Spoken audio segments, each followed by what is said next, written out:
Hi friends, welcome to Mahathi academy. ఈ వీడియోలో మనము భారతదేశాన్ని సందర్శించిన వివిధ విదేశీయ పర్యాటకులు మరియు వాళ్ళు చేసినటువంటి రచనల కోసం తెలుసుకుంటాం. మెగాస్థనీస్ నుంచి విజయనగర కాలాన్ని సందర్శించినటువంటి పెరిస్టా వరకు వివిధ యాత్రికుల రచనలు, వారి ద్వారా ఈ దేశం యొక్క చరిత్రకి ఎలా అవి ఆధారాలు అయ్యాయి అనేది ఈ వీడియోలో తెలుసుకుంటాం. అయితే నాకున్న సమాచారం మేరకు ఉగాదికి జాబ్ క్యాలెండర్ రిలీజ్ అయ్యే అవకాశాలు ఎక్కువగా ఉన్నాయి. అందులో గ్రూప్ 2 నోటిఫికేషన్, అంటే ఎప్పుడు నోటిఫికేషన్ వస్తుందనే అంశం కూడా దానిలో ఉండబోతుంది. అయితే ఈ రాబోయే గ్రూప్ 2కి చదివే ఆలోచన ఉన్నటువంటి అభ్యర్థులకి నేను ఇచ్చే సలహా ఏమంటే, 1కి 10 సార్లు ఆలోచించుకోండి. ఇందులోకి ఒకసారి ఎంటర్ అయిన తర్వాత మళ్ళీ ఎంత కష్టమైన పరిస్థితులు ఎదురైనా మళ్ళీ చదవాలనిపిస్తుంటుంది అనమాట.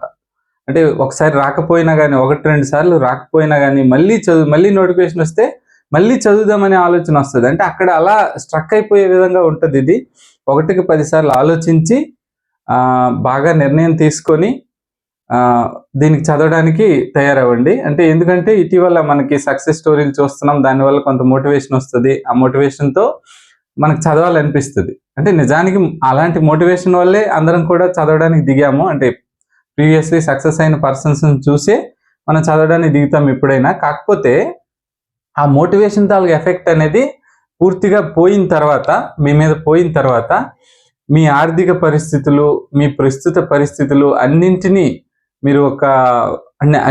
కన్సాలిడేట్ చేసి మీరు చదవాలా వద్దా అనేది నిర్ణయం తీసుకోండి. ఒకసారి చదవాలని డిసైడ్ అయిన తర్వాత ఇంకా నోటిఫికేషన్ కోసం ఆలోచించకండి. ఈ ఏడాది నోటిఫికేషన్ ఖచ్చితంగా ఉంటుంది.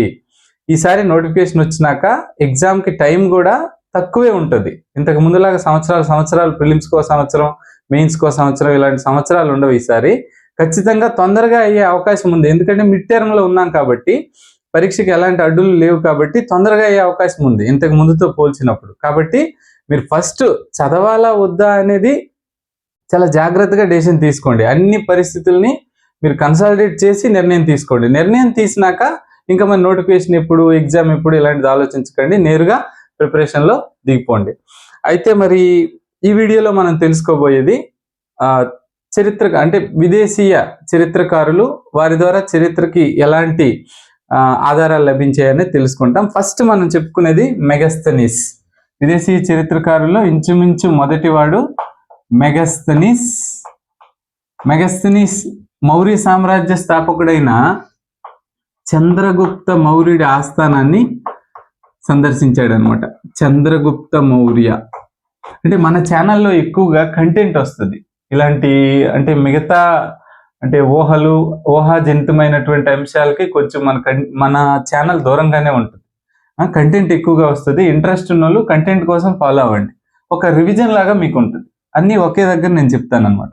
మెగాస్థనీస్ చంద్రగుప్త మౌర్యుని ఆస్థానాన్ని సందర్శించాడు. ఇంచుమించు క్రీస్తు పూర్వం BC 321 అట్లా చంద్రగుప్త మౌర్యుడు సామ్రాజ్యానికి వచ్చింది. ఆ BC 3rd century BCలోన మెగాస్థనీస్ ఇండియా వచ్చాడు.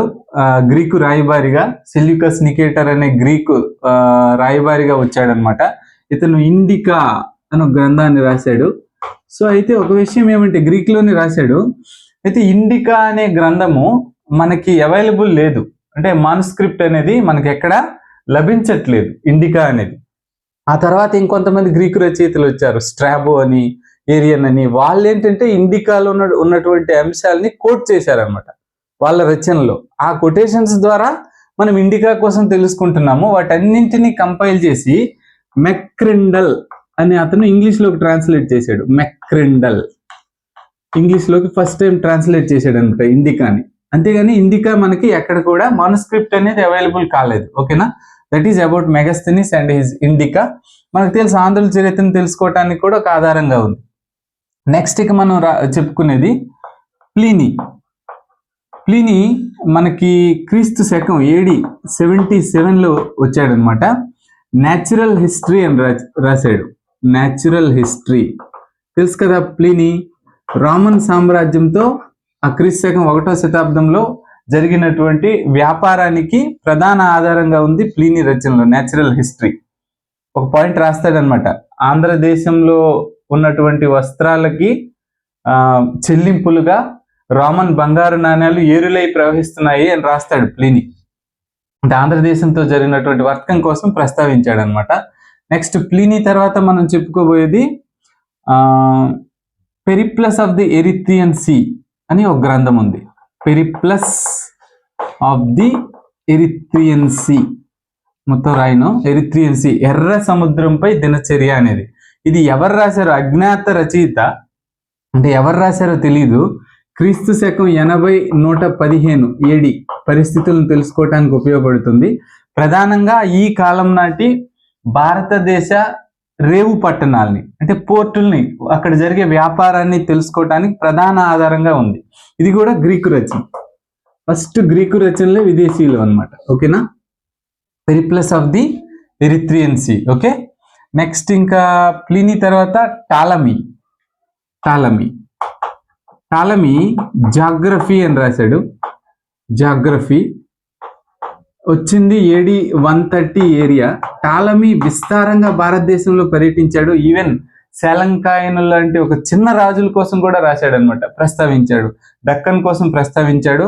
ప్రధానంగా దక్కన్ చరిత్రను తెలుసుకోవటానికి, అంటే క్రీస్తు శకం నాటి దక్కన్ చరిత్రను తెలుసుకోవటానికి కూడా ఒక ఆధారంగా ఉంది టాలమీ జాగ్రఫీ. ఓకే, తర్వాత ఇక మనం చెప్పుకోబోయేది ఇంకా చైనా యాత్రికులు ఏంటంటే బౌద్ధ మతం చైనా వెళ్ళిన తర్వాత బుద్ధుని జననం కోసం, బుద్ధుడు జన్మస్థలం కోసం, అలాగే బౌద్ధ మత గ్రంథాల కోసం తెలుసుకోవటం కోసం, వాటిని అధ్యయనం చేసుకోవడం కోసం ఇండియా వచ్చారనమాట.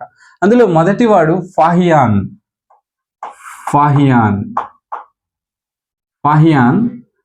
ఎవరి కాలంలో వచ్చాడంటే చంద్రగుప్త విక్రమాదిత్యుడు, గుప్తుల రాజు, రెండో చంద్రగుప్తుడు అంటారు.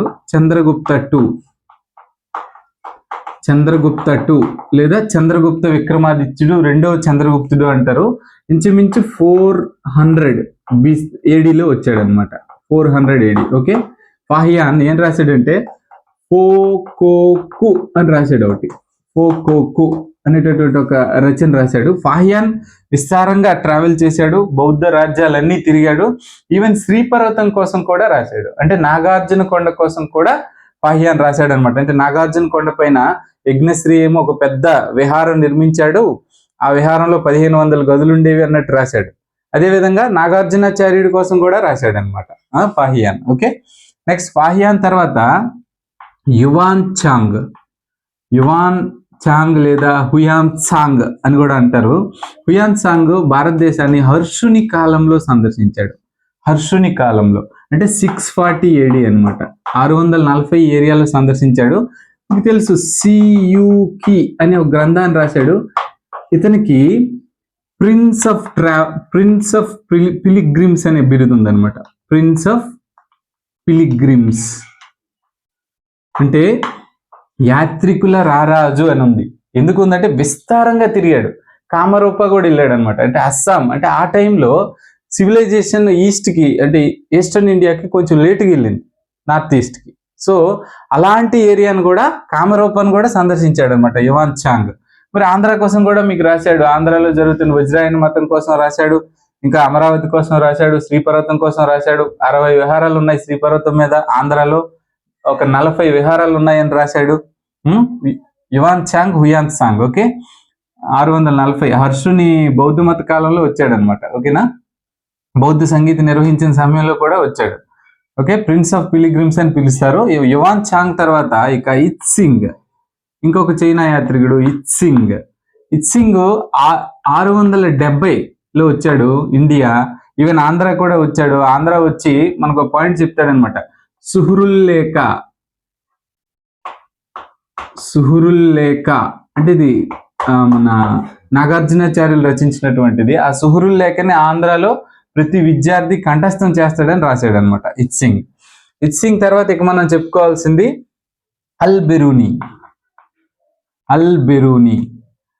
బెరూని ఏమో మనకి గజనీ మహమ్మద్తో ఇండియా వచ్చాడు. గజనీ గోరీ మహమ్మద్లు ఉన్నారు కదా, ఆ గజనీ మహమ్మద్తో ఇండియా వచ్చాడు. ఇతను కుతుబుల్ హింద్ అని రాశాడు అనమాట. హింద్ అంటే ఇండియా చరిత్ర అని అర్థము. అరబ్బీ భాషలో రాశాడు అనమాట. కుతుబుల్ హింద్.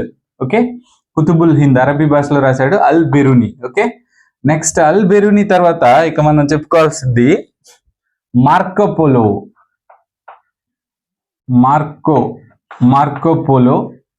మార్కో పోలో ఏమో కాకతీయ సామ్రాజ్యాన్ని సందర్శించాడు. మనందరికీ తెలిసిందే 1292లో కాకతీయ సామ్రాజ్యం యొక్క ముఖ్య రేవు పట్టణమైనటువంటి మోటుపల్లిని సందర్శించాడు.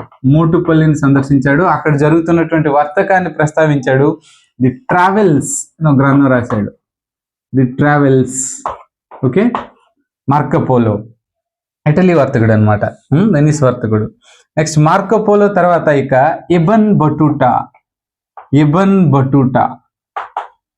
బటూటా చాలా గొప్ప పర్యాటకుడు అనమాట. అంటే ప్రపంచంలోనే ఇతను ది కింగ్ ఆఫ్ ట్రావెలర్స్ అంటారు. ప్రపంచంలోనే విస్తారమైన పర్యటనలు, central Asia, east India and యువతల చైనా ఇవన్నీ తిరిగినాడు అనమాట. ఓకేనా. ఇబన్ బటూటా మొరాకో దేశానికి చెందినటువంటి అరబ్బీ పండితుడు. ఇండియా మహమ్మద్ బిన్ తుగ్లక్ కాలంలో వచ్చాడు. అంటే ఇంచుమించు 1325 తర్వాత మహమ్మద్ బిన్ తుగ్లక్ కాలంలో వచ్చాడు ఇబన్ బటూటా. ఇతను రాసినటువంటిది రెహలా అని అరబ్బీ భాషలో రాశాడు. అది మరి మనకి కాకతీయులతో అంటే కాకతీయుల యొక్క చరిత్రను తెలుసుకోవటానికి కూడా ఒక ఆధారంగా ఉంది ఇబన్ బటూటా రెహలా. అంటే మరి వచ్చిన టైం కాకతీయుల కాలం కదా. నెక్స్ట్ ఇబన్ బటూటా తర్వాత మనం చెప్పుకోవాల్సింది నెక్స్ట్ ఇక మరి అబ్దుల్ రజాక్ ఇరాన్ రాయబారిగా వచ్చాడు. అంటే పర్షియా అనేవారు అప్పుడు. పర్షియన్ రాయబారిగా వచ్చాడు. పర్షియన్ చక్రవర్తి షారూక్ పంపితే ఇండియా వచ్చాడు అనమాట. ఎప్పుడంటే ఇంచుమించు 1443 అంటే విజయనగర రాజు అయినటువంటి రెండో దేవరాయల టైంలో వచ్చాడు. మరి విజయనగర చరిత్ర తెలుసుకోవడానికి ఒక ఆధారంగా ఉన్నాయి ఇతని రచనలు. అబ్దుల్ రజాక్ తర్వాత అంతకు ముందే నికోలా కాంటే అనేటటువంటి ఒక ఇటలీ వర్తకుడు వచ్చాడు విజయనగర సామ్రాజ్యం 1442 ఆ టైంలో. ఒకసారి అంటే దేవరాయల్ 2 కాలంలో కూడా ఉన్నాడు, దేవరాయల్ 1 టైంలో కూడా వచ్చాడు ఇతను. దేవరాయల్ 1 టైం అంటే 1420 నికోలా కాంటే. ఇక న్యూనిజ్ ఏమో అచ్యుత దేవరాయల కాలంలో విజయనగర సామ్రాజ్యాన్ని సందర్శించాడు. అచ్యుత దేవరాయలు. ఓకే, న్యూనిస్ తర్వాత ఇక చెప్పాల్సింది ఫెరిస్టా. మహమ్మద్ కాసిం ఫెరిస్టా ఏమో తారిక్ ఈ ఫెరిస్టా అని ఒక గ్రంథం రాశాడు. అంటే ఫెరిస్టా చరిత్ర. తారిక్ అంటే పర్షియన్ లాంగ్వేజ్ లో హిస్టరీ అని అర్థం అనమాట. ఓకేనా. ఫెరిస్టా ప్రధానంగా విజయనగర బహమనీ సుల్తాన్ల మధ్య సంఘర్షణ తెలుసుకోవడానికి ఫెరిస్టా రచనలు ఉపయోగపడుతున్నాయి అన్నమాట. ఓకేనా. ఇది ఇంచుమించుగా ఇండియా వచ్చినటువంటి వర్తకులు. దీని నుంచి ఎక్కువగా బిట్ రావడానికి అవకాశం ఉంది. వరుస అడగవచ్చు. వీళ్ళు పాహియాన్, యువాన్ చాంగ్, హిత్ సింగ్. అలాగే ఇండికా కోసం చాలా సార్లు అడిగాడు. ఇది ఒకసారి అడిగాడు ప్రిన్స్ ఆఫ్ పిలిగ్రిమ్స్ అని ఎవరిని పిలుస్తారు. ఒకసారి గ్రూప్ 1 ప్రిలిమ్స్ కి అడిగాడు అనమాట ఇది. ఓకేనా. ఇబన్ బటూటా రెహలా కోసం అడిగాడు. సో ఇది వెరీ ఇంపార్టెంట్ అవుతుంది, బాగా గుర్తుపెట్టుకోండి. చదివినప్పుడు కూడా అక్కడ మీరు మరొకసారి మీకు గుర్తు వస్తుంది, ఈజీగా ఉంటుంది. Thank you very much.